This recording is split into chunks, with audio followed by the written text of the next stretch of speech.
Xanthara stared at the holographic display floating above her desk, her four eyes tracing the empty black void that stretched across three spiral arms of the galaxy. In 300 years of mapping the most dangerous regions of known space, she had never seen anything like it. The gap in their charts was massive, containing hundreds of billions of stars, yet somehow remained completely unmapped. "This cannot be right," she muttered, her translator converting her native Vorthon clicks into galactic standard. She touched the display with one of her thin, jointed fingers.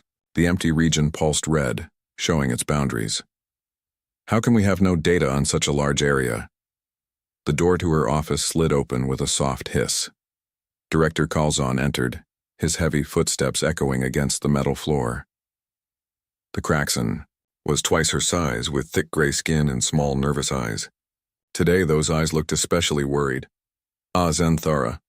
Good. You received the assignment files." Calzon moved to stand beside her desk, careful not to look directly at the holographic display. "Director, I must ask about this region." Xanthara gestured at the void.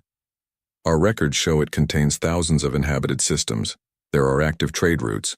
We even have diplomatic contacts with several species from this area. Yet we have no proper maps, no survey data. Nothing." Calzon shifted his weight from one foot to the other. "Yes, well, that is why the Council has finally approved a comprehensive mapping mission. You are our most experienced cartographer. If anyone can chart this region, it would be you. But why has it never been mapped before?" Xanthara pulled up historical records on her display. "I see attempts going back 2 centuries. All of them stopped suddenly. What happened to the previous survey teams?" The director's skin darkened, a sign of stress in his species. "They encountered difficulties, technical problems, equipment failures, the usual hazards of deep space exploration." Xanthara frowned. She had worked with Calzon for 50 years. She knew when he was being less than honest. "Director, with respect, I have surveyed black holes, neutron star clusters, and regions with active dark matter storms. What could be more dangerous than those?" "It is complicated," Calzon said. He moved to the window that looked out over Zephyria Prime's capital city. Below them, millions of beings from hundreds of species went about their daily lives. The region in question is unique. Unique how? The inhabitants are unusual. They call themselves humans. They come from a small system they name Sol. Yellow star, third planet, standard carbon-based life forms. On the surface, nothing special. But Xanthara waited, but the director seemed reluctant to continue. "But what?" "Every major spacefaring civilization has agreed to classify the region as unsurveyable. The Zephyrians, the Altarians, the Vegan Trade Federation, even the Andromedans. All of them refused to send mapping expeditions to human space. This was very strange. The species Calzon mentioned rarely agreed on anything. They had been at war with each other for thousands of years. Yet they all agreed that this one region should not be mapped." "What makes them so dangerous?" Xanthara asked. "Do they have powerful weapons? Advanced military technology?" "No, nothing like that. From what little we know, humans are actually quite peaceful. They trade with other species. They have diplomatic relations. They seem friendly enough." Calzon turned back to face her. "It is not what they do to us that concerns the Council. It is what they do to space itself." Xanthara felt a chill run through her body. "What do you mean?" "The few reports we have from the border regions describe irregularities, space-time distortions, gravitational anomalies, areas where standard physics does not seem to apply. Some survey teams reported that their instruments gave impossible readings when they approached human-controlled systems." She pulled up the mission files and began reading through them. Most were heavily redacted with large sections blacked out. But she could see enough to understand that something very unusual had happened to the previous survey expeditions. "Here," she said, pointing to one report. "Survey Team Delta 7. They entered the outer edge of the region and immediately lost contact with their base. When they were found 3 days later, their ship was intact, but the crew was changed. Changed how? The report says they suffered from acute spatial disorientation syndrome. They claimed they could see in more than 3 dimensions. They insisted that space had colors and sounds that normal beings could not perceive. The medical team concluded they had been exposed to some form of exotic radiation. Calzon nodded grimly. That was one of the milder incidents. Other teams reported that their navigation systems began showing impossible data. Stars that existed in multiple locations at once. Planets that orbited nothing. Space lanes that curved back on themselves. Zenthara scrolled through more reports. Each one described similar problems. Survey teams would enter the region and immediately begin experiencing technical difficulties.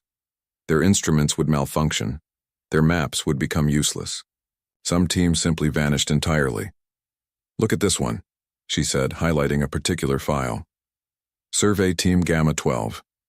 They made it deeper into the region than most. Their last transmission was unusual.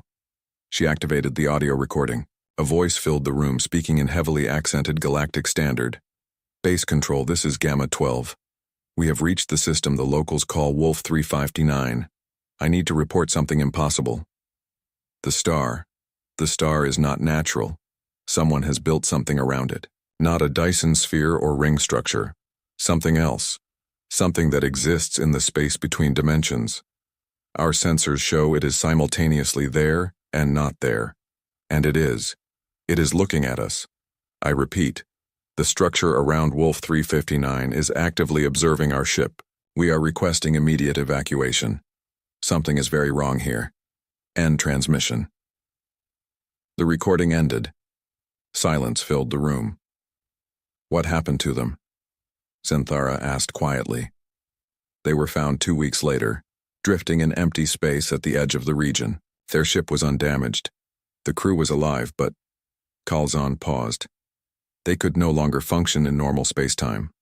They had to be placed in special medical facilities where the local physics could be adjusted to match their altered perceptions. Zenthara closed the file and leaned back in her chair. And despite all of this, the Council wants me to map the region? The Council believes that with our most advanced equipment and your experience, we might finally succeed where others have failed. The galaxy needs this mapping project completed. There are too many blank spaces in our charts. It makes interstellar commerce difficult, navigation hazardous. She studied the empty region on her display again. It seemed to pulse with its own dark light, as if it were alive and watching her back. I will need the best ship available, the most advanced sensors, a crew of specialists from multiple species. Granted, whatever you require. And I want complete access to all previous survey reports. No redactions, no classified sections. If I am going to risk my life and the lives of my crew, I need to know exactly what we are facing. Calzon hesitated. Some of those reports are classified at the highest levels. The information they contain is considered dangerous. Director, you are asking me to map a region that has defeated every previous attempt. A region so dangerous that the entire galaxy has agreed to avoid it. I think I can handle reading some classified reports. After a long moment, Calzon nodded. Very well. I will arrange for you to have full access. But Zenthara, be careful. There are some things in those reports that will change how you see the universe. Once you read them, you cannot go back to not knowing. That evening, alone in her office, Zenthara began reading the classified files. What she found made her question everything she thought she knew about space, time, and the nature of reality itself. The final report, dated over 100 years ago, ended with a single line that made her blood run cold. Emergency Protocol Omega-7 activated. Survey operations in Sector 001A discontinued indefinitely. Reason: subjects achieved spatial awareness beyond acceptable parameters. Recommendation: classify entire region as cartographically impossible. Do not attempt further mapping under any circumstances. The report was signed by the entire Galactic Council. Every member species had agreed. Whatever lived in that empty space was too dangerous to map, too dangerous to understand, and too dangerous to contact. Yet tomorrow she would begin her journey into that darkness, armed with instruments and determination, hoping to succeed where centuries of expeditions had failed. She only hoped she would still be herself when she returned. The survey ship stellar cartographer dropped out of hyperspace at the edge of the forbidden region, with a sound like reality tearing. Zenthara felt her stomach lurch as the ship's artificial gravity system struggled to adjust to local space-time conditions. Even here, at the very border of the unmapped zone, something felt wrong. "All stations report," she ordered, her voice carrying across the bridge to her crew of 12 specialists. Each represented a different species, chosen for their expertise in dangerous mapping operations. "Navigation systems online," reported Lieutenant HFY, a crystalline being whose natural ability to process multidimensional data made her invaluable for complex stellar cartography. "But I am getting unusual readings. Space-time appears to be thicker than normal in this region." "Define thicker," Zenthara said, moving to stand behind the navigation station. "It is difficult to explain in standard terms. Imagine trying to move through water instead of air. The fundamental properties of space seem denser here. Our hyperspace engines required 17% more energy than normal to reach this position." Chief Science Officer Vroltak, a massive insectoid from the hive worlds, looked up from his instrument panel. "Confirming unusual readings across all sensors. Gravitational patterns do not match our stellar charts. I am detecting mass signatures that should not exist." "Show me," Zenthara ordered. The main display activated, showing their immediate surroundings. Instead of the empty space they expected, the screen revealed a complex network of gravitational anomalies stretching in all directions. Lines of force curved and twisted through space like invisible highways. "These patterns," Zenthara whispered, studying the display. "They are not natural." "No," agreed Vroltak. "They appear to be artificially created, but the engineering required would be beyond any known technology. These gravitational channels extend for thousands of light years. Someone has rebuilt the fundamental structure of space itself." Communications Officer Tara, her tentacles dancing over her control panel, looked up with concern in her large black eyes. "Captain, I am receiving signals from deeper in the region. Multiple sources. They appear to be warnings. Play them." The bridge filled with voices speaking in dozens of languages, most Zenthara recognized as belonging to species that lived in the unmapped region. But the messages were all similar. "Turn back, unknown vessel. This space is not safe for outsiders. Please leave immediately. You do not understand what you are approaching. Warning. Spatial conditions ahead exceed normal parameters. Your equipment cannot function safely in this region." The messages played for several minutes before Tara shut them off. The bridge fell silent as the crew processed what they had heard. "They are trying to protect us," said Dr. Quintal, the ship's physicist. The elderly Altarian had been studying gravitational anomalies for over 2 centuries. "These warnings come from species that live in the region.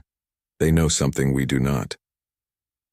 "Our mission is to map this region," Zenthara replied firmly. "We cannot turn back at the first sign of difficulty. Proceed to the nearest inhabited system. Full sensor sweeps." The ship moved forward, its engines humming with increased power as they fought against the strange properties of local space. As they traveled deeper into the region, the sensor readings became increasingly bizarre. "Captain," HFY called out, her crystal body flashing with agitation, "I am losing coherent navigation data. Our position indicators are showing impossible readings." "Explain."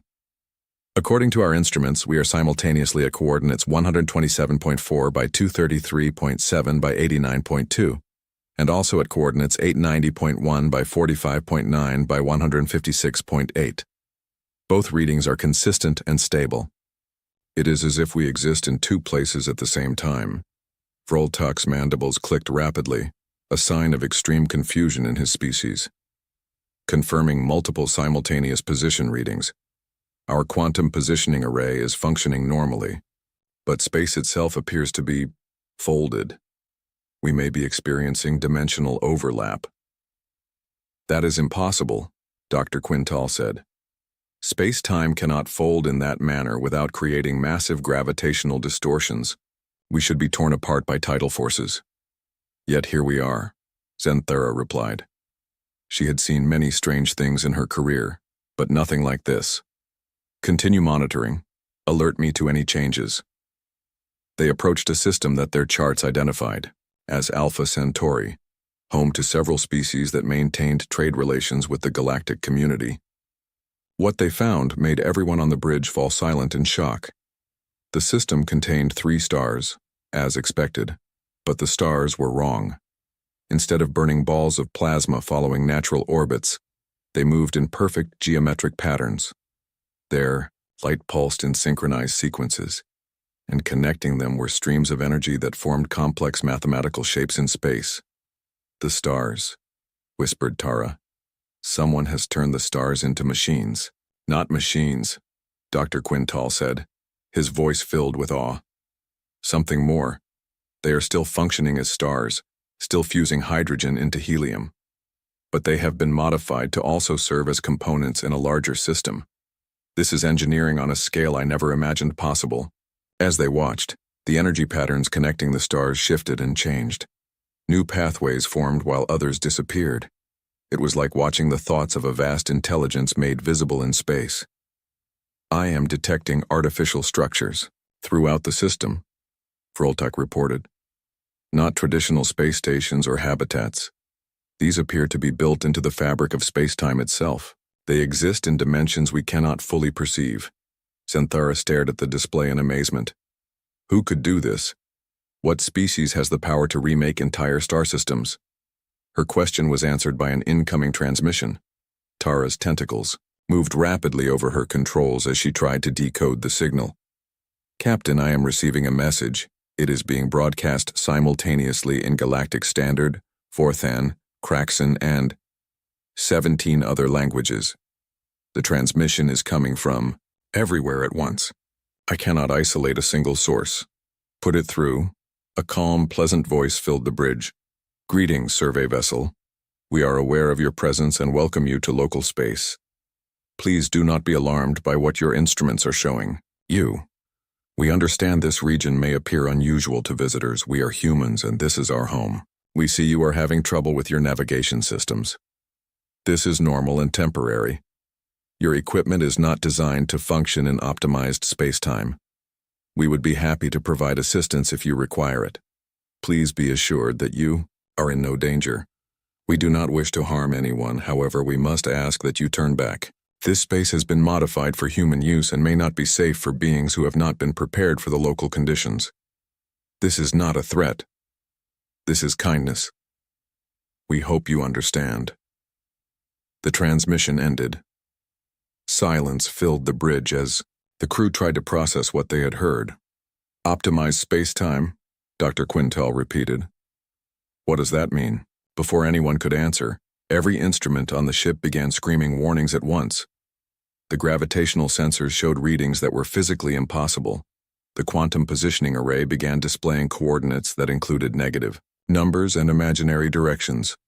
Most disturbing of all, their temporal sensors indicated that they were moving backward and forward through time simultaneously. Captain, Zexai said, her crystal body now flashing rapidly between different colors. Something is scanning us. Not our ship. Us. The scan is penetrating our bodies, our minds.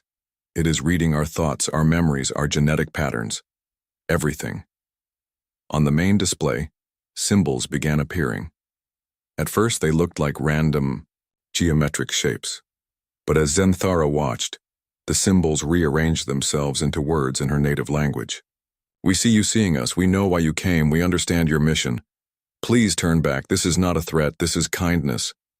You are not ready for what lies ahead. Your species are not ready. We will wait until you are. We are patient. We have all the time we need. The message was signed with coordinates that, when calculated, spelled out a single word in 17 different galactic languages simultaneously. Humanity. Zenthara felt a chill run through her entire body. Whatever lived in this region was far beyond anything the galaxy had encountered before. The humans had not just colonized space, they had rewritten it entirely, turning it into something new and incomprehensible. And they were watching. They had been watching all along. Set course. For deeper in the system, she ordered despite the fear that gripped her heart. We came here to map this region. We will not turn back now. But as the ship moved forward into the impossible geometry of human space, Zenthara wondered if they would still be recognizable as themselves when they finally learned the truth about what humanity had become. The stars pulsed brighter as they approached, and she could swear she heard them singing. Against every warning and instinct, Zenthara ordered the stellar cartographer deeper into human space. What they found in the next 3 systems shattered everything she thought she knew about space engineering. The first system they surveyed contained 7 planets orbiting a red giant star. According to their historical records, this star should have died billions of years ago, expanded to consume its inner planets, and collapsed into a white dwarf. Instead, they found it burning steadily, its nuclear fires carefully controlled and maintained. The planets orbited in perfect mathematical harmony, their distances following patterns that created resonance waves in space-time itself. "This is impossible," Dr. Quintal said, staring at his readings. "That star should be dead. Someone has reached inside it and rebuilt its nuclear core. They have turned a dying star into a stable energy source that will burn for trillions of years." But it was the planets that truly amazed them.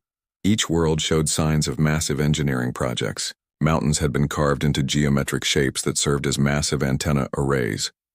Oceans had been rearranged into spiral patterns that generated planetary magnetic fields.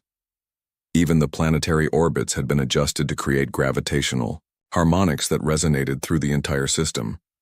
"They are not just living on these worlds," Vroltak observed, his compound eyes scanning the data streams. "They have turned the entire system into a single machine. Every planet, every moon, every asteroid serves a purpose in a larger design." Lieutenant Zexhai, monitoring their navigation systems, reported even stranger readings. "Captain, our instruments show that this system exists in multiple dimensional phases simultaneously. When I scan the 3rd planet, I detect 17 different versions of it, all occupying the same space but slightly offset in dimensions we cannot normally perceive." "Multiple versions?" Zenthara asked.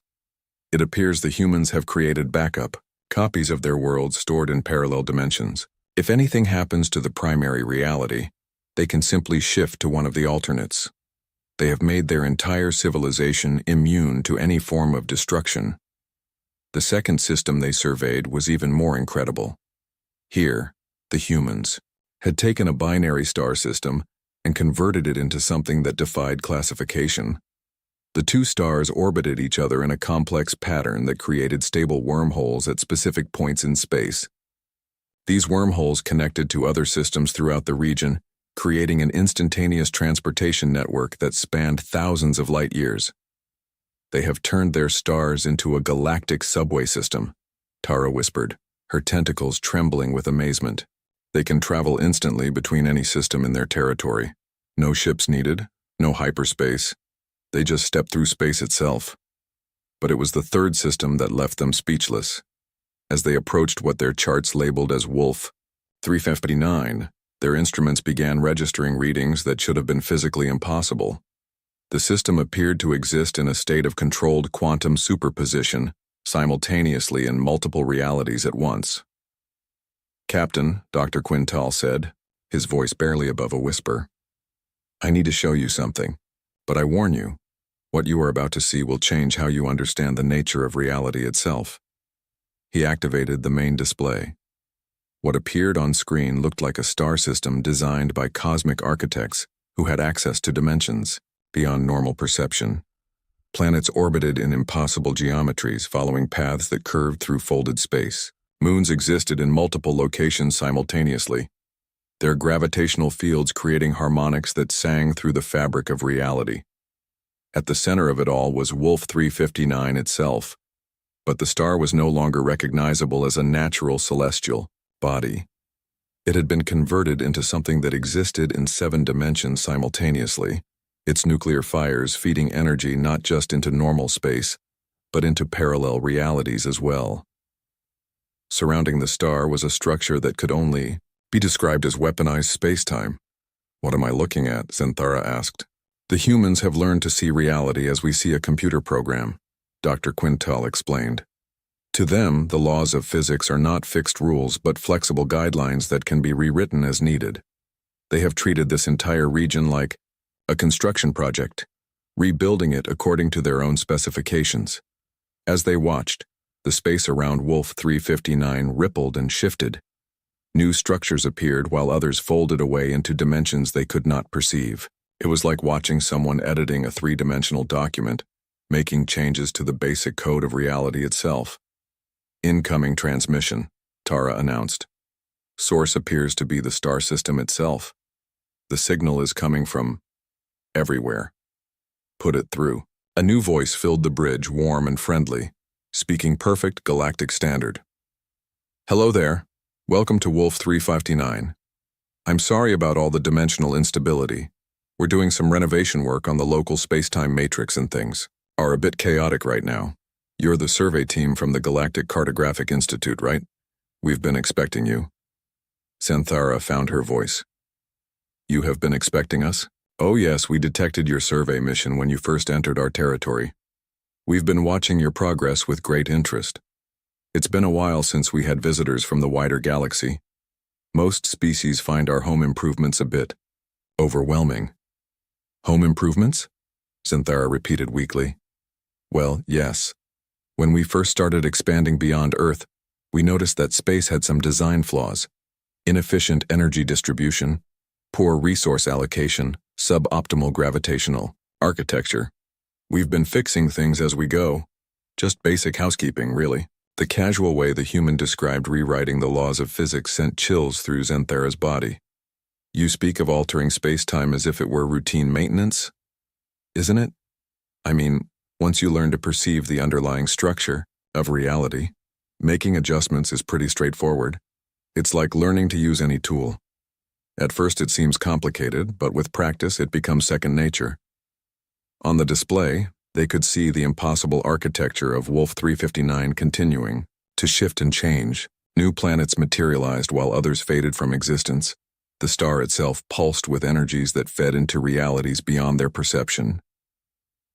We'd love to give you a proper tour, the human voice continued.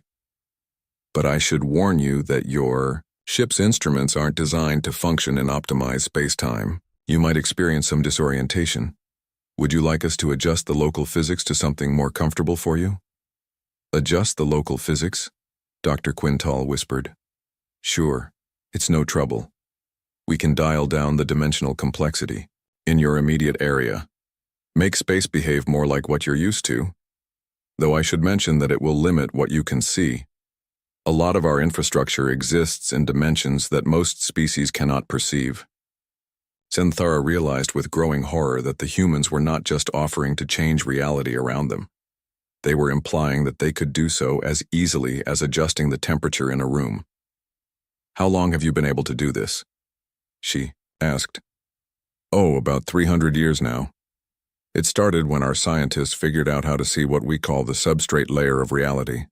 Once you can perceive the underlying code that runs the universe, making modifications is just a matter of learning the syntax. The substrate layer? Think of reality as a massive computer simulation. Most species only see the user interface, what you call the laws of physics, but we learn to access the programming layer underneath. From there, we can edit the basic parameters of existence. Mass, energy, time, space, causality. They're all just variables in a cosmic database. The ship shuddered as something vast and incomprehensible brushed against their hull. Through the viewports, Xanthara could see space itself rippling like water, reality flowing around structures that existed in too many dimensions to properly perceive. We should mention, the human voice continued pleasantly, that we've been doing some maintenance work throughout this entire galactic arm, improving stellar efficiency, optimizing planetary arrangements, upgrading the local space-time architecture. Nothing too dramatic, just making everything run a bit smoother. This entire galactic arm? Vroltak clicked his mandibles in shock. How much of space have you modified? Well, let's see. We've completed optimization work on about 40,000 star systems so far. Maybe 50,000 if you count them systems where we've only done basic improvements. We're expanding the improved zone by roughly a dozen systems per day. The casual tone in which the human delivered this information was perhaps the most terrifying thing Zenthara had ever heard. They were not boasting or threatening. They were simply stating facts the way someone might discuss a gardening project. "Why?" she asked. "Why do all of this?" "Because we can," the human replied simply. "And because the universe is such a beautiful place. It seemed wrong to leave it running on obsolete hardware when we could upgrade it to something better." "Don't you think everyone deserves to live in the best possible version of reality?" As the stellar cartographer drifted through the impossible geometry of Wolf 359, Zenthara began to understand why the galaxy refused to map human space. It was not because humans were hostile or dangerous in any traditional sense. 3 days later, the stellar cartographer approached Earth orbit, escorted by what the humans called a navigation assistance field, a bubble of controlled space-time that allowed their ship to function normally despite the impossible physics of the Sol system. Zenthara had seen Earth in historical records, a blue-green world with natural continents, normal weather patterns, and conventional physics. The planet that now filled their view screen bore little resemblance to those old images. Earth still looked blue and green from space, but closer inspection revealed that every aspect of the planet had been carefully redesigned. The continents followed mathematical patterns that created global energy flows. The oceans moved in spiral currents that generated planetary-scale magnetic fields. Even the weather systems had been optimized, following precise patterns that maintained perfect climate balance across the entire world. "Look at the moon," Dr. Quintal whispered, pointing at the satellite that orbited Earth. "It has been converted into a massive computational array. The entire lunar surface is covered with structures that process information on a quantum level. But it was Mars that truly demonstrated the scope of human ambition. The red planet had been transformed into what their guide called a reality anchor, a massive device that stabilized the dimensional fluctuations throughout the Sol system. The entire planet now served as a single machine, maintaining the exotic physics that allowed human civilization to exist in multiple realities simultaneously. "Incoming transmission from Earth," Tara announced. "They are inviting us to visit a facility they call the observatory." "What kind of observatory?" Zenthara asked. "According to their message, it is a place where humans study the fundamental nature of existence. They say it will help us understand what they have become." An hour later, their shuttle landed at coordinates that seemed to exist in 7 dimensions simultaneously. The observatory was unlike any structure Zenthara had ever seen. It was not built in normal space but woven into the fabric of reality itself, existing partially in their dimension and partially in realms beyond normal perception. Their guide met them at what she generously called a landing pad, though it seemed to be made of crystallized space-time rather than any conventional material. Dr. Sarah Chen appeared to be a perfectly normal human woman, medium height, brown hair, wearing casual clothing that would not have looked out of place in any galactic shopping district. Only her eyes gave away her true nature. They held depths that seemed to see through multiple layers of reality at once. "Welcome to Earth," Dr. Chen said with a warm smile. "I hope the journey wasn't too uncomfortable. We know our local modifications can be a bit overwhelming for visitors." "Dr. Chen," Zenthara began carefully, "we have seen things in your territory that should be impossible according to known physics. How did your species develop such capabilities?" "Oh, that's a long story," Dr. Chen replied, gesturing for them to follow her into the observatory. "Would you like the short version or the complete explanation?"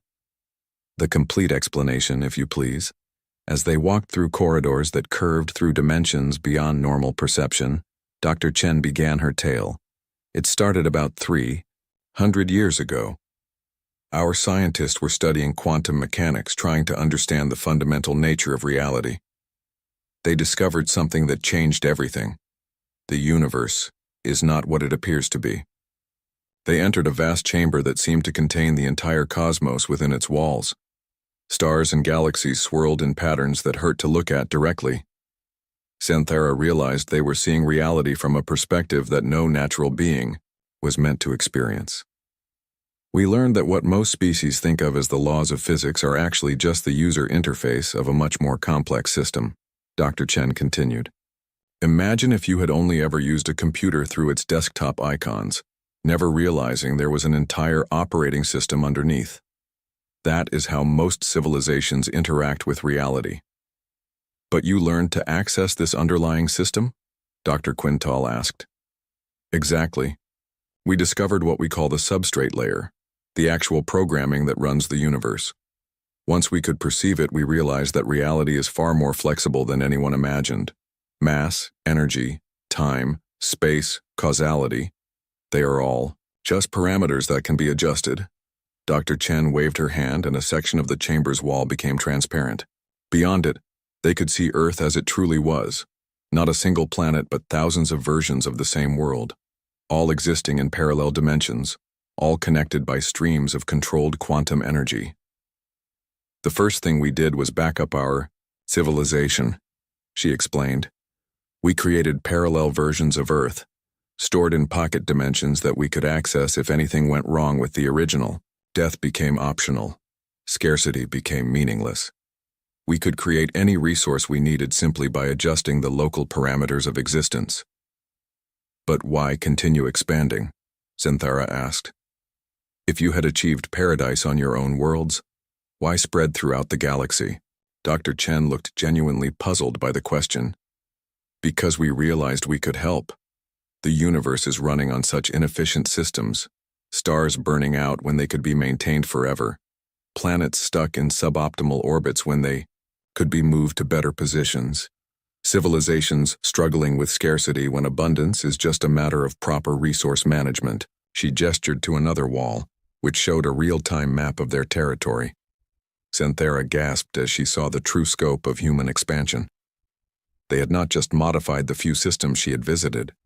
Their improvements extended across half the galactic arm, encompassing hundreds of thousands of star systems. We are not conquering anything, Dr. Chen said, misreading Zenthara's expression. We simply upgrade each system we encounter, making it more efficient, more stable, more beautiful. The local species are always welcome to stay. Most of them do once they see the benefits of optimized existence. What happens to species that refuse your improvements? Vroltak asked. We respect their choice, of course. Free will is one of the fundamental constants we never modify. But it is rare for anyone to choose inefficiency once they understand the alternatives. Would you rather live in a universe of scarcity and death, or in a reality where every need is met and every dream can be achieved? Dr. Chen led them to the center of the chamber, where a complex device hummed with energies that existed in dimensions beyond their perception. This is our latest project, she said proudly. We call it the Galactic Optimization Engine. It allows us to make improvements to entire star clusters simultaneously. Instead of upgrading one system at a time, we can now enhance the fundamental structure of space-time across vast regions. The device showed readings that meant nothing to Zenthara, but Dr. Quintal's face had turned pale with understanding. You are planning to modify the entire galaxy, he whispered. Eventually, yes. Why wouldn't we? Every civilization deserves to live in the best possible version of reality. No more war, no more disease, no more death, no more scarcity. Everyone can have everything they want forever. But what about choice? Zenthara asked.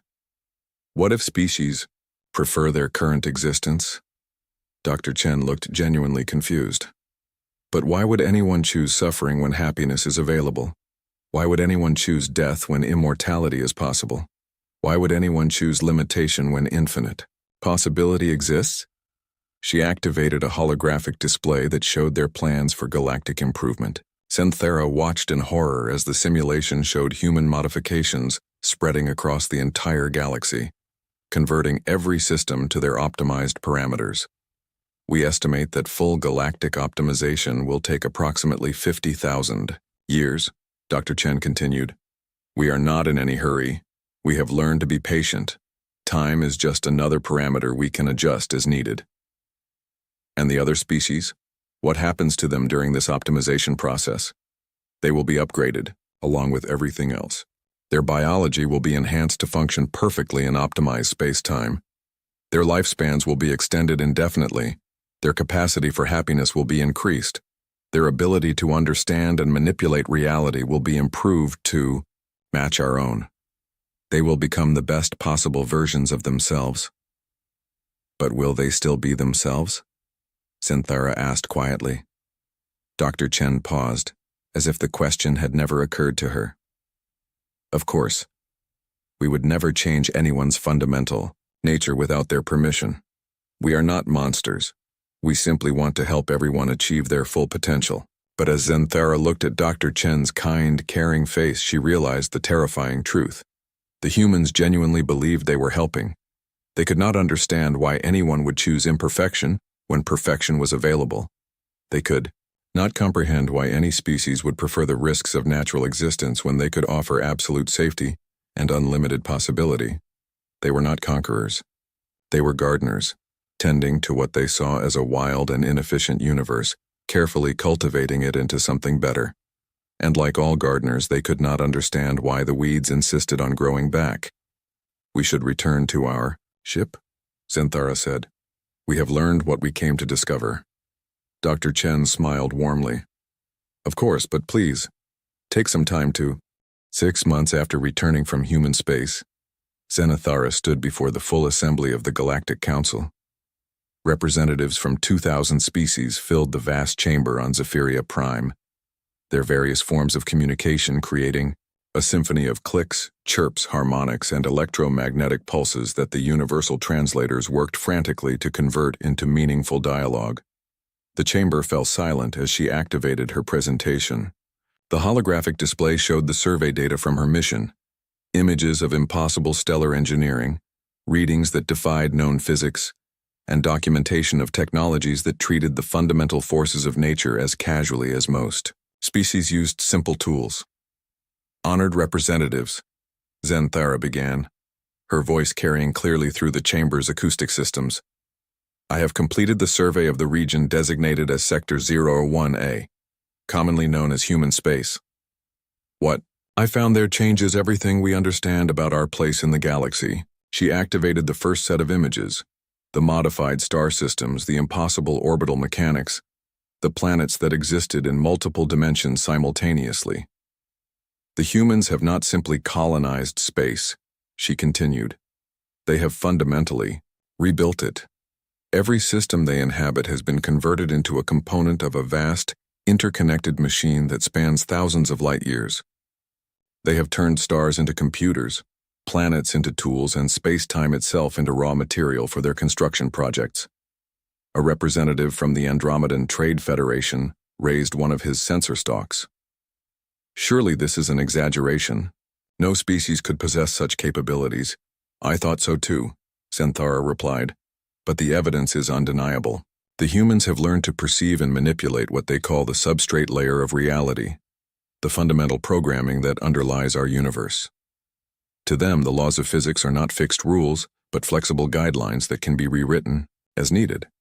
She showed them the recordings of her conversations with Dr. Chen, the images of the observatory, the casual way humans discussed modifying the basic parameters of existence. They speak of rebuilding reality the way we might discuss renovating a building. They have eliminated death, scarcity, and suffering from their civilization. They can create any resource they need, exist in multiple dimensions simultaneously, and adjust the flow of time itself to meet their requirements. The chamber erupted in concerned discussion. Species that had been at war with each other for millennia found themselves united in shared discomfort at what they were hearing. Chancellor Vextal of the Centauran Republic stood, his crystalline form catching the light in complex patterns. If they possess such power, why have they not used it against us? Why have they remained in their isolated region? Because they do not see us as enemies, Synthara answered. They see us as projects, incomplete beings who need their help to achieve optimization. They genuinely believe they are doing us a kindness by staying away until we are ready for their assistance. She activated the next part of her presentation, showing the humans' expansion plans. The display revealed their modifications spreading steadily outward, converting system after system to their optimized parameters. They are expanding at a rate of approximately 12 star systems per day, not through conquest or colonization, in any traditional sense, but through what they call improvement. They upgrade each system they encounter, making it more efficient, more stable, more perfect according to their standards. And the species that live in those systems? Asked Ambassador Tavel from the Rigel Consortium. They are offered the chance to be upgraded as well. Extended lifespans, enhanced capabilities, freedom from disease and death. According to the humans, most species accept these improvements willingly once they understand the benefits. And those who refuse? Synthara paused, remembering Dr. Chen's confused expression when asked that same question. The humans respect free will.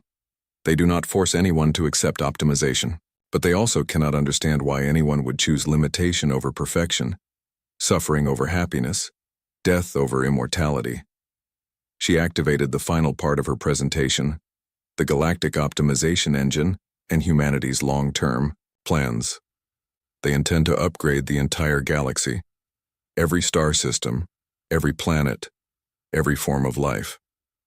They have the patience to wait 50,000 years if necessary. Time is just another parameter they can adjust. They will continue expanding, continue improving, continue helping whether we want their help or not. The chamber fell silent as the implications sank in. Finally, High Counselor Zarhan of the Vegan Trade Federation spoke, his ancient voice carrying the weight of centuries. What you describe is not conquest in any form we recognize. It is something far more insidious. They offer us paradise, but paradise defined entirely by their standards, their aesthetics, their understanding of what constitutes a perfect existence. Exactly, Synthara agreed. They are not evil. They are not malicious. They genuinely want to help us become the best possible versions of ourselves. That is what makes them so dangerous. She moved to the center of the chamber, addressing the assembled representatives directly. The humans have transcended the normal limitations of existence. They have become gardeners tending to what they see as a wild and inefficient universe. And like all gardeners, they cannot understand why the weeds insist on growing back. Director Kalzon activated his speaking platform. What are you recommending, cartographer Zenthara? She had spent months wrestling with this question. The humans posed no direct threat. They were peaceful, generous, and offered genuine benefits to any species that accepted their help. But accepting that help would mean the end of everything, the galaxy understood as natural existence. I recommend we maintain the current quarantine of human space, she said finally. Not because they are hostile, but because they are kind. Their offer of optimization is genuine. Their desire to help is real. But accepting their assistance would mean becoming something other than what we are. But surely some of their technologies could benefit us, suggested a representative from the Altair system. Medical advances, energy systems, space transportation methods. Any technology advanced enough to seem like magic will change the society. That adopts it, Synthara replied. The humans did not set out to become transcendent beings who casually edit the laws of physics. They began with simple improvements and gradually discovered they could do more and more. Each advancement led naturally to the next, until they became something that can no longer be called purely human. She activated one final image, the quantum communicator Dr. Chen had given her. It sat in a secure containment field in her laboratory, humming with energies that existed in dimensions beyond normal perception. They gave me this device, a gift. If we ever decide we want their help, we can simply activate it and they will begin the optimization process for our species. The offer will remain open forever. Have you tested it? Asked a representative. She did not recognize. No. And I never will. Because I understand what it represents. It is not just a communication device. It is a doorway to a form of existence that we may find paradise, but it would be paradise on human terms. We would become the best possible versions of ourselves as defined by human understanding of what constitutes improvement. The debate that followed lasted for 3 days.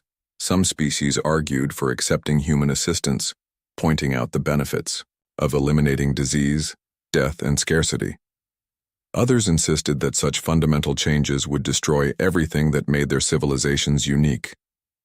In the end, the vote was unanimous.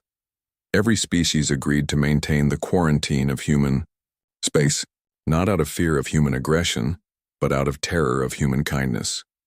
The final resolution recorded in the permanent archives of the Galactic Council read, "It is the unanimous decision of this council that the region designated as Sector 01A shall remain classified as unsurveyable.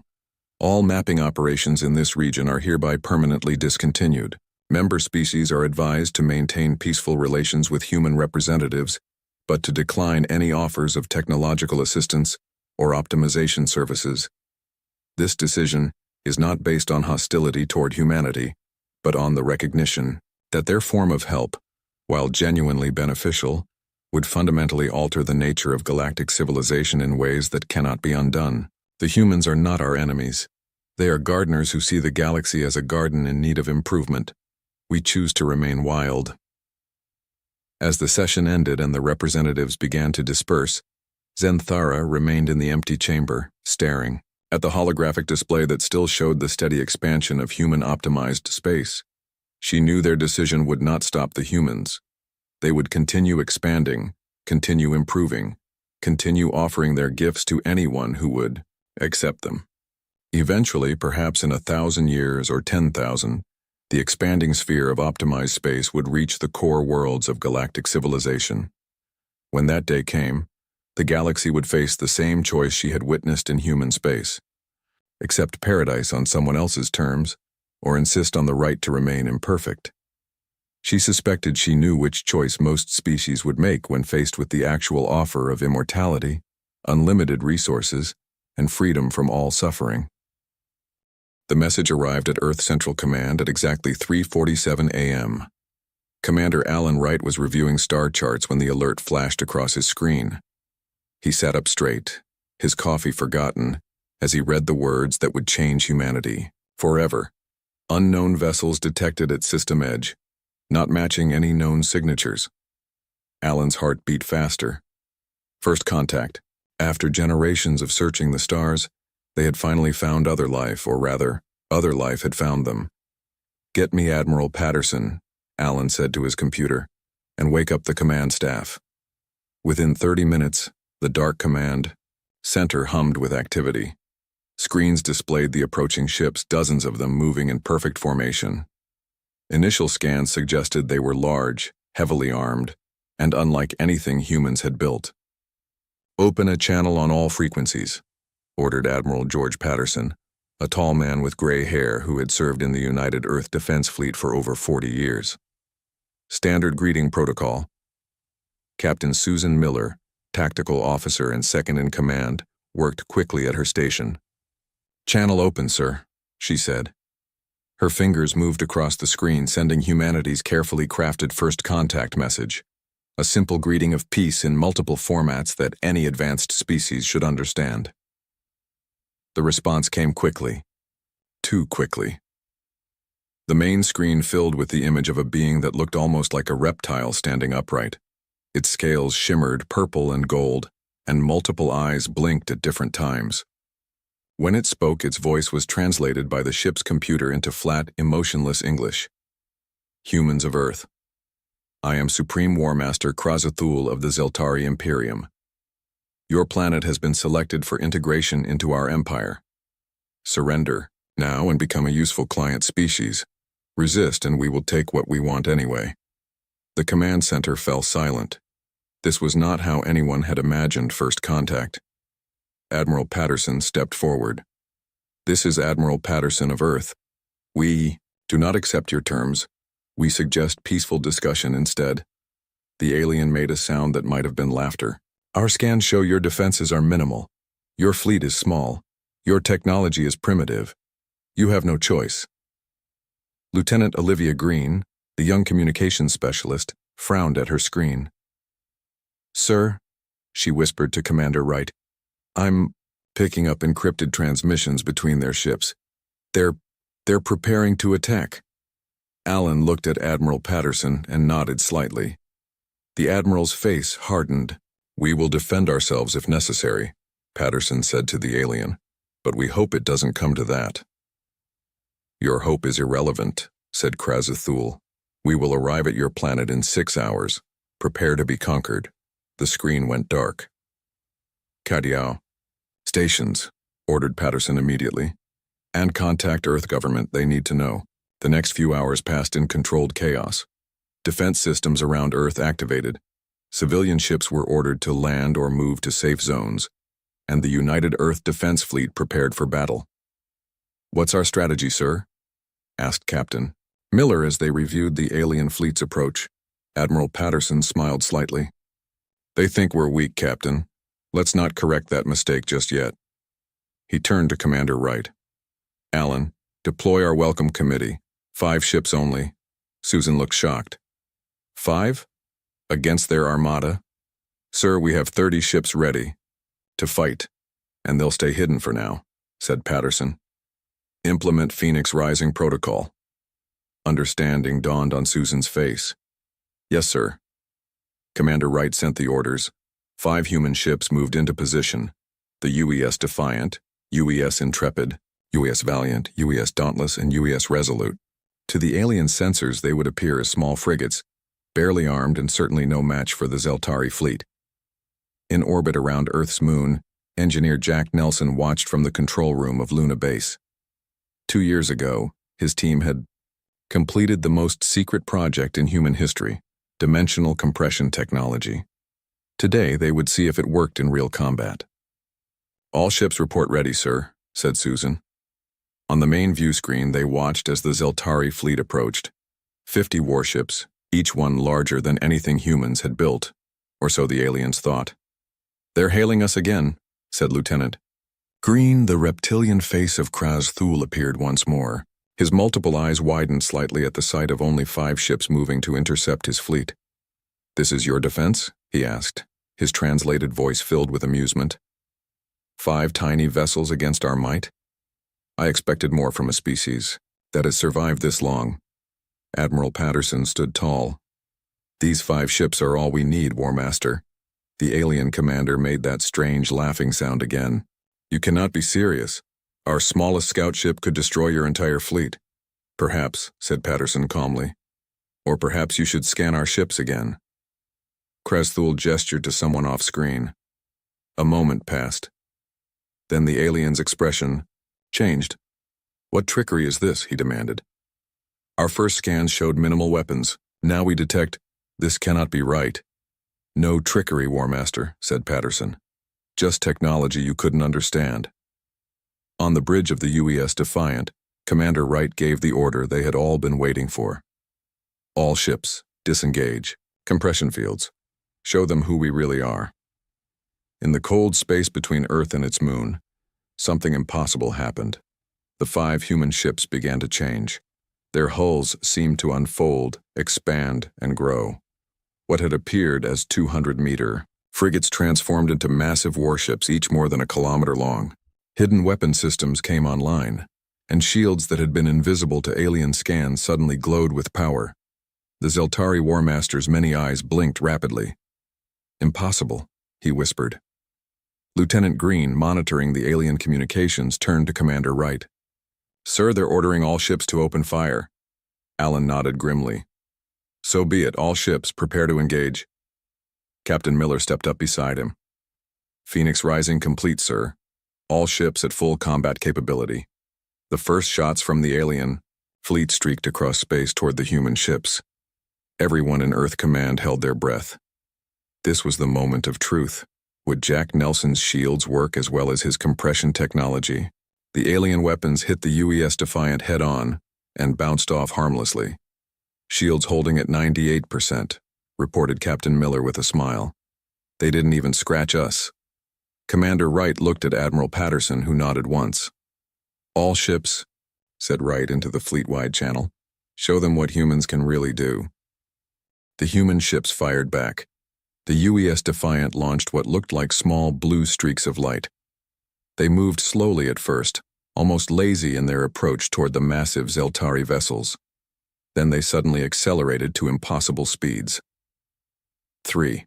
Alien ships exploded at once.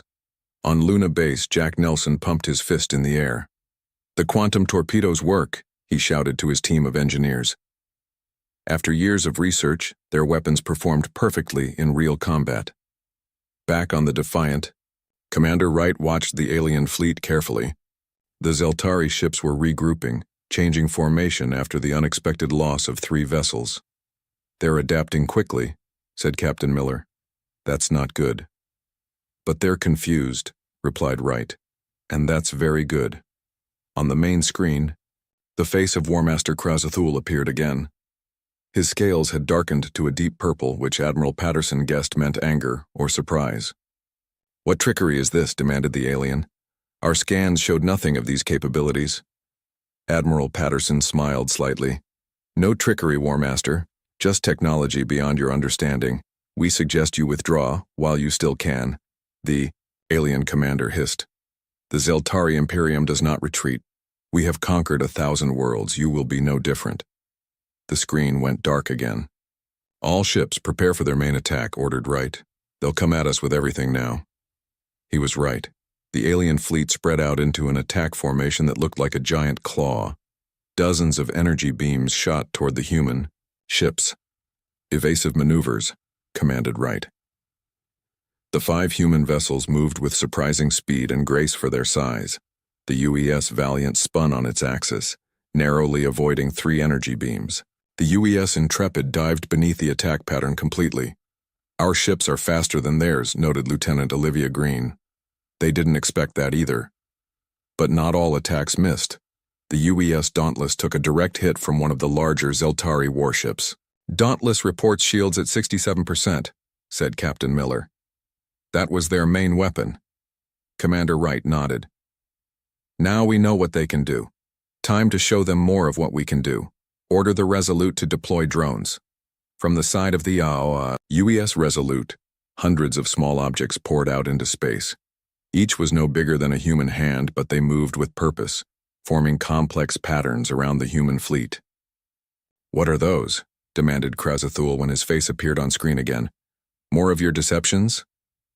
"Defense drones," explained Patterson calmly. "Another technology you might find interesting." As if on cue, the alien fleet fired again. This time, the small drones intercepted the energy beams, absorbing or deflecting them away from the human ships. "Not a single hit got through," reported Captain Miller with a smile. In the Zeltari command ship, War Master Krazathul was losing patience. His carefully planned conquest was falling apart because of impossible human technology. He turned to his second-in-command. "Deploy the scatter missiles," he ordered. "They cannot stop thousands of projectiles at once." The order was carried out immediately. From the Zeltari ships came streams of small missiles, each one programmed to find its own path to the human vessels. There were thousands, perhaps tens, of thousands. On the Defiant, Commander Wright watched the approaching swarm with a calm expression. "They think they've found our weakness," he said. He turned to Captain Miller. "Susan, you may engage the barrier field." Captain Miller pressed a sequence on her control panel. Barrier field activated. In space between the human and alien fleets, the air seemed to ripple. There was no visible shield, no energy field that could be seen, but when the Zeltari missiles reached a certain point, they simply stopped, frozen in space as if they had hit a solid wall. "What is this?" Krazathul's voice was filled with genuine fear now. "This is impossible." Admiral Patterson leaned forward. "War Master, I will explain. What you're seeing is a localized time dilation field. Inside that barrier, time has slowed to almost a stop. Your missiles are still moving, but it would take them 1,000 years to cross a few meters." The command center fell silent as everyone watched the alien's reaction. Krazathul's many eyes blinked rapidly. Then he did something unexpected. He bowed his head slightly. "I have underestimated you humans," he said. "This technology, it is beyond anything we have encountered before." Lieutenant Green frowned at her station. "Sir," she said to Commander Wright, "I'm detecting unusual energy readings from their main ship. They're powering up something big." Wright looked at Admiral Patterson, who nodded. "War Master," said Wright, "our scans show you're charging a weapon. I advise against this course of action." "You have forced my hand, Commander," replied Krazathul. The High Command would execute me for retreating. I must use our final option. The largest ship in the Zeltari fleet began to glow with a strange, green light. Parts of its hull moved aside, revealing what looked like an enormous cannon. All ships, full power to shields, ordered Wright immediately. Prepare for impact. Jack Nelson's voice came over the communication system from Luna Base. Commander, our simulations show that weapon could be a planet killer. If it hits Earth, it won't, said Wright firmly. Captain Miller looked worried. Sir, even with our technology, we may not be able to stop something of that magnitude. Wright turned to Admiral Patterson. Sir, permission to implement scattered stars? Patterson nodded grimly. Do it. Wright opened a channel to all 5 human ships. All captains, implement scattered stars formation. Don't wait for my mark, execute immediately. The 5 human ships suddenly broke formation. They moved in what seemed like random directions, but there was a pattern to their chaos, a complex mathematical equation developed by Dr. Frank Wilson, the fleet's tactical analyst. From the Zeltari perspective, the human ships appeared to be in disarray, panicking, at the sight of their superweapon. Krasthul smiled, showing rows of sharp teeth. Fire the World Breaker, he commanded. The massive weapon on his flagship discharged. A beam of intense green energy shot through space toward where the human ships had been clustered moments before. But now they were elsewhere, moving in their carefully planned pattern. Now, said Commander Wright. All 5 human ships fired at once, not at the Zeltari fleet, but at specific points in space around the giant energy beam. The human weapons created what looked like small black holes, tiny points of intense gravity. The green beam began to bend and curve as it passed near these gravity points. Instead of continuing toward Earth, it curved back around, forming an enormous arc in space, and headed straight back toward the Zeltari fleet. The green beam curved through space in a perfect arc. War Master Krasthul watched in horror as his own superweapon turned back toward his fleet. He had only seconds to react. Evasive maneuvers, he screamed. All ships scatter. The Zeltari fleet tried to move, but they had been arranged in a tight formation to focus their firepower. Now that same formation became their weakness. Ships crashed into each other as they attempted to flee. The redirected beam struck the left flank of the Zeltari fleet. 3 warships disappeared instantly. 7 more were badly damaged, spinning out of control with their engines dead. On the UES Defiant, the crew cheered. Commander Wright allowed them this moment of victory, but he knew the battle was far from over. 37 alien ships remained, still outnumbering the human fleet by more than 7-1. Captain Miller, he said. Status of the gravity. Focus system? Susan checked her readings. We can redirect 1 more energy weapon of that size, but then the system needs to cool down. Wright nodded. Let's hope they don't try that again. On Luna Base, Jack Nelson was analyzing the battle data. The Zeltari ships have an interesting weakness, he told his team. Their shield generators are all in the same location, the lower rear quadrant. If we can target that spot specifically. He sent his findings to the Defiant. When Commander Wright received them, he immediately understood the advantage they provided. All ships, he ordered. Target your weapons on the coordinates engineer Nelson has identified. Aim for the lower rear section of each Zeltari vessel. The 5 human ships adjusted their firing patterns. Now, instead of trying to overwhelm the alien shields with brute force, they launched precise strikes at the vulnerable points Jack had discovered. The effect was immediate. 2 Zeltari ships lost shield power completely. 4 more showed flickering shield patterns as they tried to compensate for the damage. War Master Krasthul slammed his fist on the arm of his command chair. How are they doing this? How do they know our weaknesses? His technology officer, a smaller Zeltari with lighter-colored scales, approached nervously. War Master, I believe they are analyzing our ships during battle. Their sensors must be more advanced than we thought. They are learning as they fight, Krasthul hissed in frustration. Then we must end this quickly. Launch all fighter craft, overwhelm them with numbers. From the larger Zeltari ships came swarms of smaller vessels, each about the size of a bus. There were hundreds of them, perhaps 1,000, all heading toward the 5 human ships. Lieutenant Green saw them first.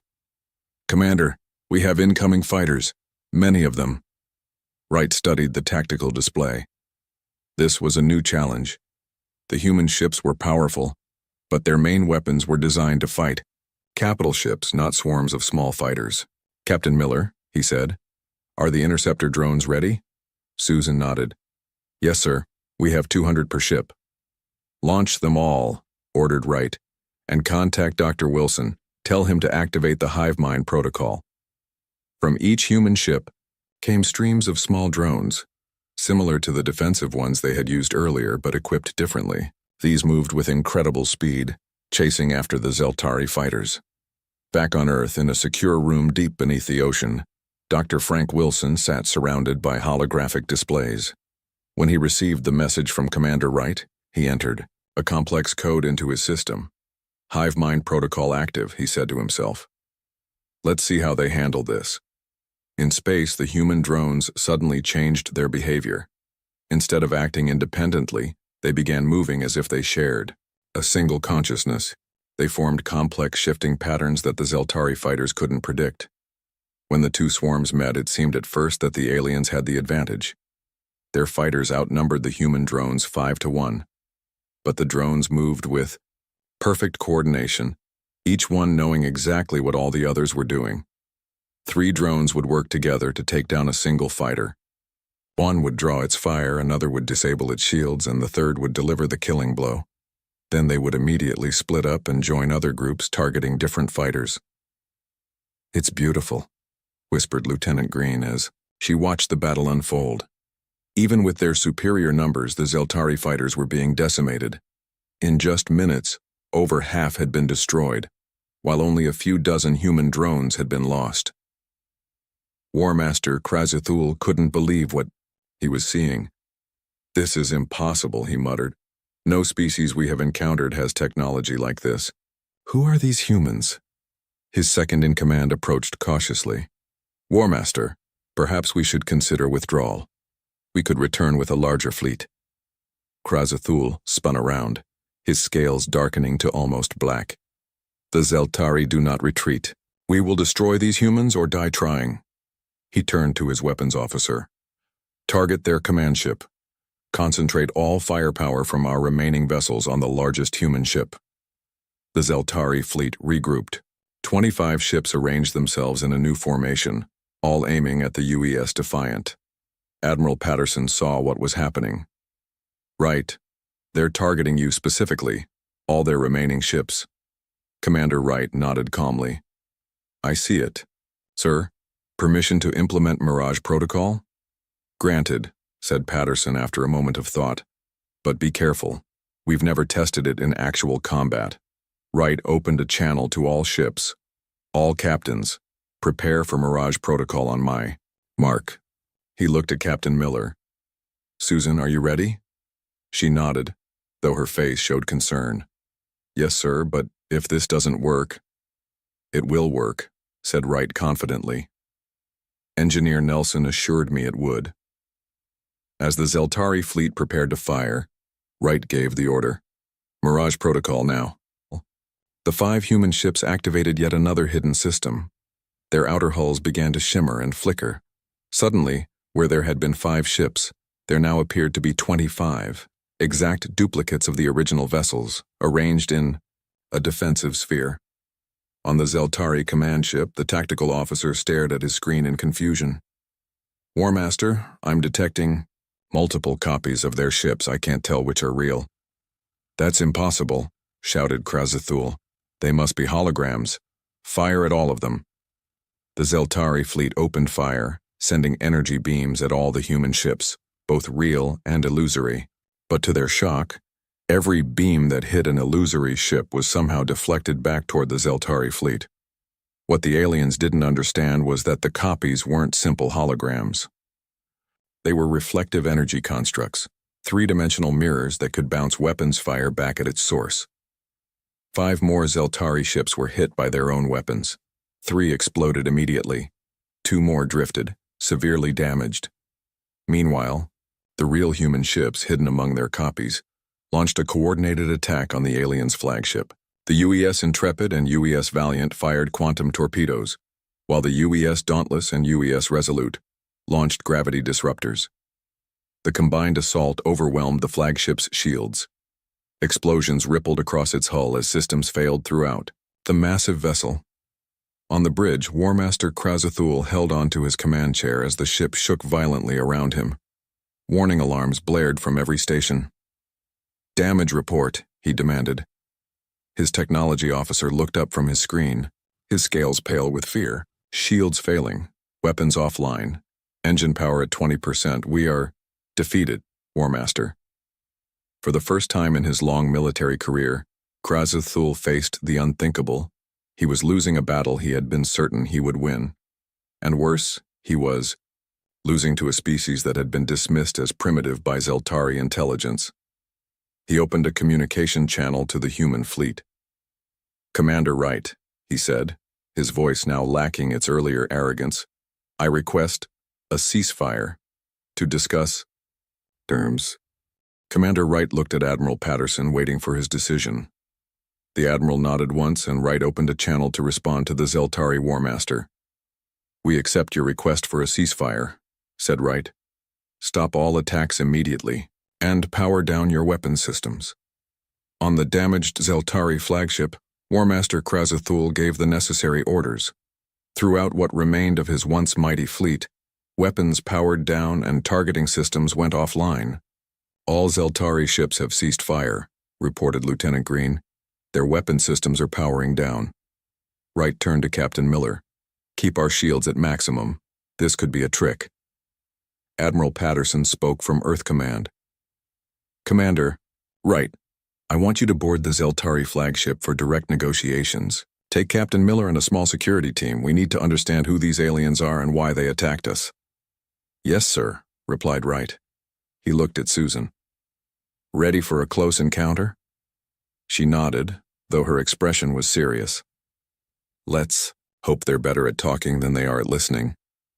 A small shuttle left the UES Defiant, carrying Commander Wright, Captain Miller, and 4 security officers. As they approached the massive Zeltari flagship, they could see the damage their weapons had caused. Large sections of the hull were torn open, and internal fires flickered through the gaps. "Their ship design is interesting," noted Susan as they approached a docking bay. "The technology looks advanced in some ways, but almost primitive in others," Wright agreed. "Almost like they've borrowed technology from different sources without fully understanding it." The shuttle docked inside the alien ship. The human team exited cautiously, weapons ready but not pointed directly at the aliens who waited for them. War Master Krazathul stood at the front, flanked by several officers. Up close, the Zeltari were even more intimidating, nearly 7 feet tall with powerful muscles beneath their scaled skin. "Commander Wright," said Krazathul, his voice now lacking its earlier arrogance, "I welcome you aboard, though I wish the circumstances were different." Wright kept his expression neutral. "As do we, War Master. We did not seek this conflict." The alien gestured for them to follow. "Please come to our command center where we can speak more comfortably." As they walked through the ship, Captain Miller quietly activated a small device on her wrist. It would scan and record everything they saw. The Zeltari ship was a strange mix of advanced technology and almost crude construction. Pipes and conduits ran exposed along corridors. Control panels sparked from battle damage. They reached the command center, which was still functioning despite the damage to the ship. Krazathul dismissed most of his officers, keeping only 2 at his side. "I must know," said the War Master once they were seated. "How did your ships hide their true nature from our scans? How did you redirect our planet-killer weapon? These technologies are beyond anything we have encountered." Wright chose his words carefully. "Humanity has faced many challenges in our history. We learned to be creative with our solutions. What you saw today represents only a fraction of our capabilities." This was not entirely true, but Wright had no intention of revealing Earth's actual military strength to a potential enemy. Krazathul seemed to accept this. "I have underestimated your species, Commander. Our intelligence reports classified Earth as a low-level civilization, barely capable of interstellar travel. "Where did you get these reports?" asked Captain Miller. The War Master hesitated before answering. "From the director." "Who is the director?" asked Wright.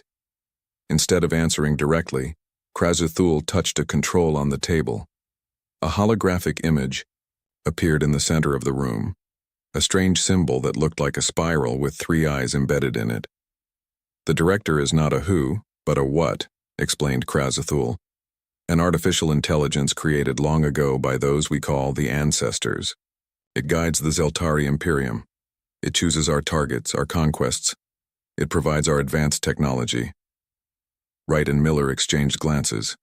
This was an unexpected revelation. "And this director ordered you to attack Earth?" asked Wright. "Yes," said Krazathul. "It said your world had resources we needed and that your species would be easily conquered. It was incorrect." Captain Miller studied the strange symbol. "Where is this AI located? On your homeworld?" "No," replied the War Master. "The director exists within our most sacred vessel, the World Render.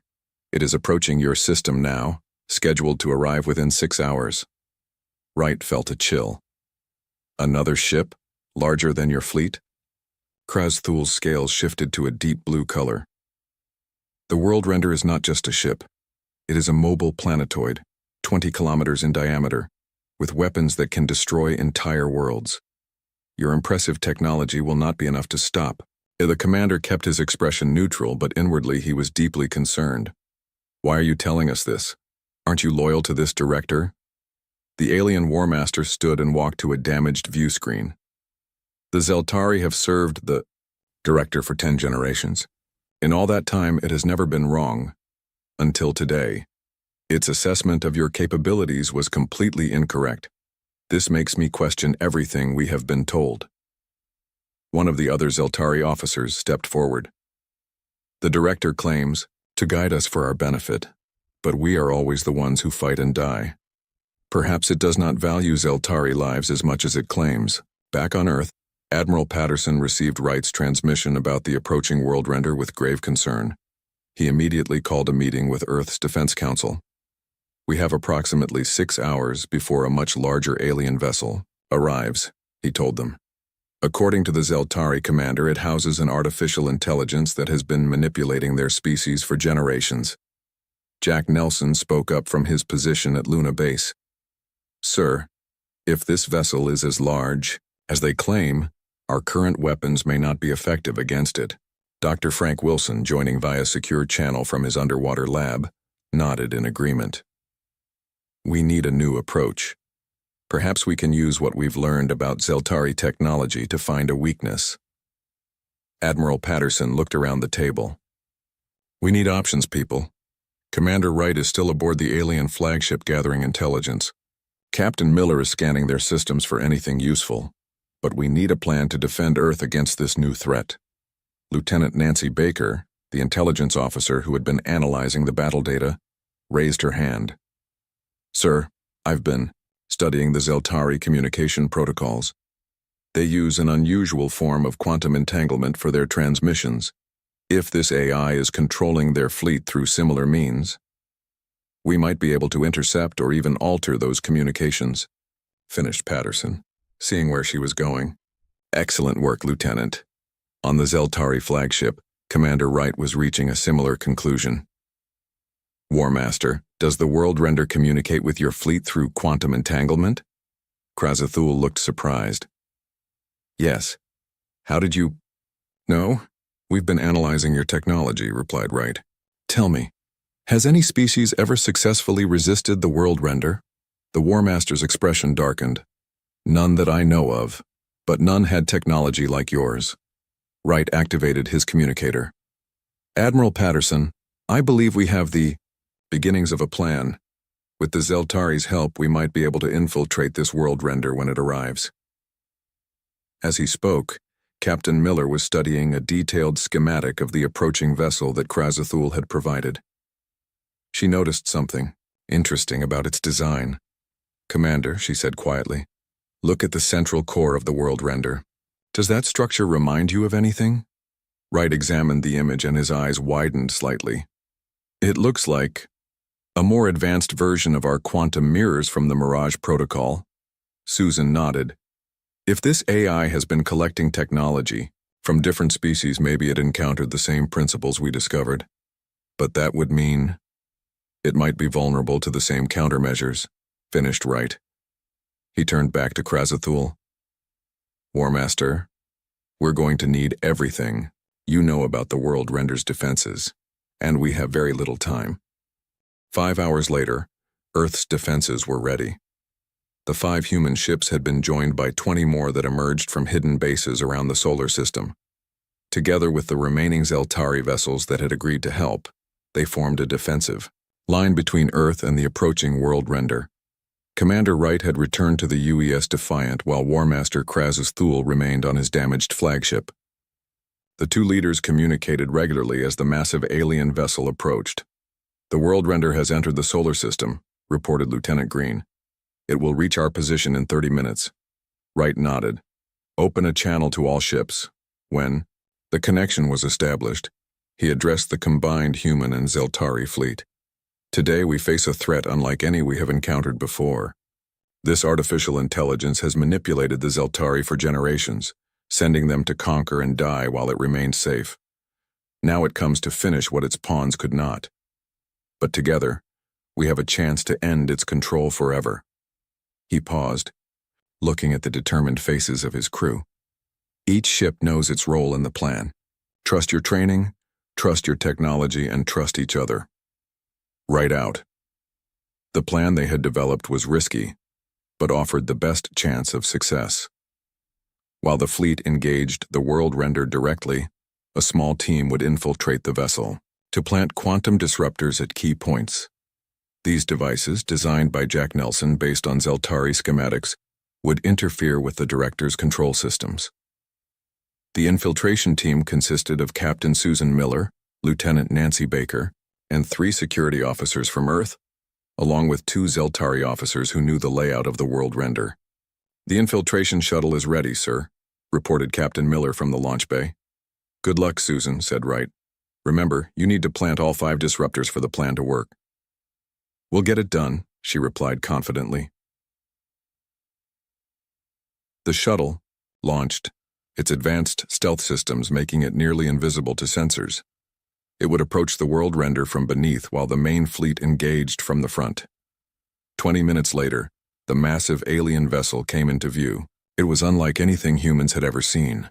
A dark spherical structure 20 kilometers across with countless lights flickering across its surface.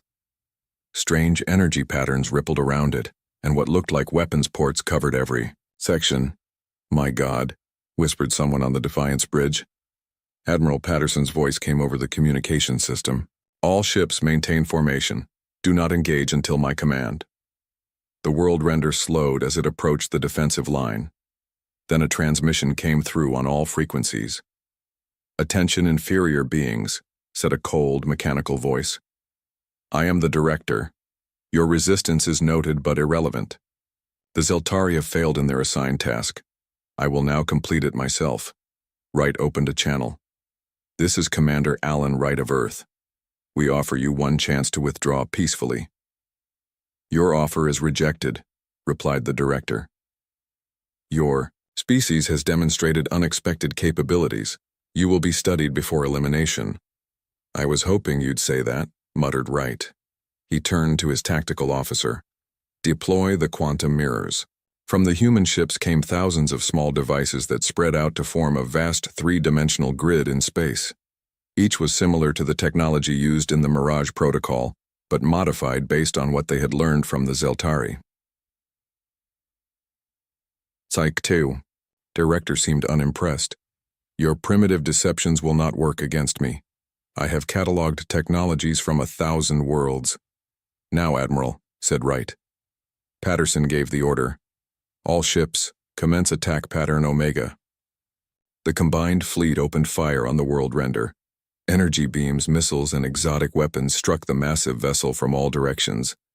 As expected, most bounced harmlessly off its powerful shields. But that wasn't the point of the attack. Meanwhile, The infiltration team's shuttle had reached the underside of the world render.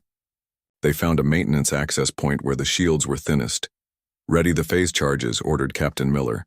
The charges detonated, creating a temporary hole in the shields just large enough for the shuttle to slip through. They landed in a secondary docking bay that, according to the Zeltari officers, was rarely monitored. "We're in," Miller reported to Wright. "Beginning Phase 2. The team split into 3 groups. Miller and one Zeltari officer headed for the central core. Lieutenant Baker and another security officer went toward the main power conduits. The remaining officers targeted the communication systems. As they moved through the enormous vessel, they saw no living crew members. Everything was automated, controlled by the director. Robotic maintenance units occasionally passed them, but the stealth technology in their suits kept them hidden. Back in space, the battle continued. The world render had begun firing its weapons, massive energy beams that could vaporize a ship with a single hit. But the human fleet was implementing the scattered stars formation, moving in complex patterns that made them difficult to target. When the world render fired its main weapon, a beam that dwarfed even its planet killer, it passed through the space where 3 human ships appeared to be. But thanks to the quantum mirrors, the ships weren't actually there. The mirrors reflected the energy beam, splitting it into dozens of smaller beams that struck the world render's own shields from multiple angles. For the first time, the director seemed confused. "This technology is unknown to me. Explain how you are doing this." Wright didn't respond. Every moment the AI spent trying to understand their technology was another moment for the infiltration team to reach their targets. Deep inside the world render, Captain Miller and her Zeltari companion reached the central core, a vast chamber filled with what looked like liquid metal circulating through transparent tubes. In the center floated a crystalline structure that pulsed with light. "That's it," said the Zeltari officer, "the physical housing of the director." Miller checked her scanner. "The others are in position. Time to place the final disruptor." She carefully attached the device to what appeared to be a main control node. As soon as it was in place, she activated it and contacted Wright.